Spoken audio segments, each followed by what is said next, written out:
ایک گاؤں میں علی نام کا لڑکا رہتا تھا جسے آم بہت پسند تھے۔ گرمیوں میں وہ درختوں پر چڑھ کر اتنے آم کھاتا کہ پرندے بھی حسد کرنے لگتے۔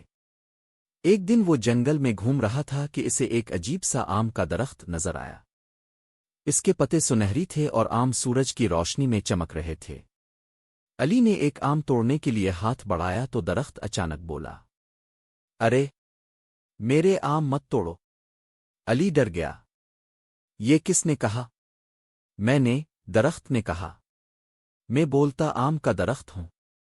تم میرا آم تبھی کھا سکتے ہو جب میرا سوال حل کرو۔ علی نے کہا، پوچھو۔ درخت بولا، وہ کیا چیز ہے جو اوپر جاتی ہے مگر واپس نہیں آتی؟ علی نے کہا، غبارہ؟ نہیں۔ راکٹ؟ نہیں۔ آخرکار علی نے کہا، عمر؟ درخت ہنسا، درست جواب۔ اب تم ایک آم لے سکتے ہو۔ علی نے ایک چمکتا آم توڑا اور کھانے لگا۔ جیسے ہی اس نے پہلا نوالا لیا پھٹک وہ ایک چھوٹے سے بندر میں بدل گیا۔ درخت ہنستا بولا، یہ جادوئی آم تھا، کھانے سے پہلے پوچھ تو لیتے۔